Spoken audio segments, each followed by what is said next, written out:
ओला electric के तेज उतार चढ़ाव पर बीएसई यानी कि बॉम्बे स्टॉक एक्सचेंज की नजर पड़ चुकी है। बीएसई का यह एक्शन रेगुलेटरी एक्शन नहीं है, बल्कि यह बाजार को दिया गया एक साफ संदेश है कि हाइप के दम पर अब चलने वाले शेयरों पर लगाम लगाई जाएगी। दरअसल ओला इलेक्ट्रिक मोबिलिटी पिछले कुछ समय में निवेशकों के बीच जबरदस्त चर्चा में रहा है। इलेक्ट्रिक व्हीकल सेक्टर की ग्रोथ स्टोरी, कंपनी की अट्रैक्टिव रणनीति और रिटेल इन्वेस्टर्स की भारी दिलचस्पी, इन तीनों ने मिलकर इस स्टॉक्स में तेज मोमेंटम ला दिया। लेकिन सवाल यह है कि क्या यह तेजी पूरी तरह फंडामेंटल्स पर आधारित थी या फिर इसमें सट्टेबाजी का भी बड़ा रोल था। यही वह पॉइंट है जहां बीएसई ने हस्तक्षेप किया।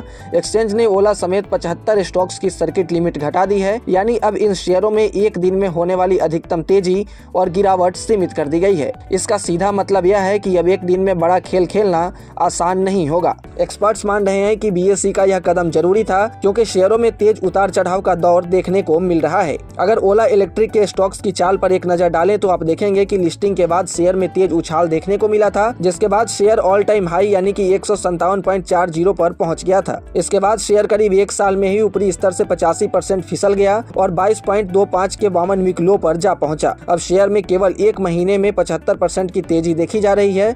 इस तेजी के पीछे कई वजह है, लेकिन निवेशक तेज उतार चढ़ाव की वजह से सतर्क बने हुए हैं और अब बीएसई का यह कदम निवेशकों को और सोच में डालने वाला है।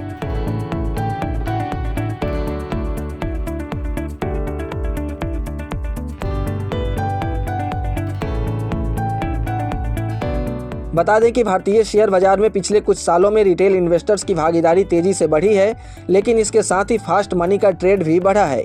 लोग बिना पूरी जानकारी के सिर्फ ट्रेंड देखकर एंट्री लेते हैं और फिर अचानक गिरावट में फंस जाते हैं। ओला इलेक्ट्रिक जैसे हाई वोलेटिलिटी स्टॉक्स भी इसी का उदाहरण है, जहां रिटेल निवेशकों को नुकसान उठाना पड़ा है। हालांकि बीएसई के इस फैसले का दूसरा पहलू भी है। शॉर्ट टर्म ट्रेडर के लिए यह फैसला थोड़ा निराशाजनक हो सकता है, क्योंकि अब बड़े प्रॉफिट के मौके सीमित हो जाएंगे।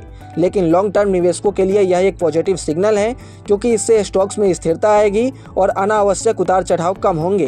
कुल मिलाकर बीएसई का यह कदम सिर्फ ओला इलेक्ट्रिक के लिए ही नहीं, बल्कि पूरे बाजार के लिए एक वेकअप कॉल है कि अब असली वैल्यू और फंडामेंटल से टिकेगी, सिर्फ चर्चा और भीड़ नहीं। हालांकि अगर आप भी ओला इलेक्ट्रिक के निवेशक हैं और इसकी चाल पर नजर रखते हैं तो आपको बिना सोचे समझे निवेश नहीं करना चाहिए, क्योंकि यह शेयर हाई वोलेटिलिटी वाला है। बिना सलाह के निवेश जोखिम भरा हो सकता है। ऐसे ही तमाम अपडेट्स और शेयर मार्केट से जुड़ी तमाम जानकारी के लिए आप बने रहें गुड रिटर्न्स डिजिटल के साथ।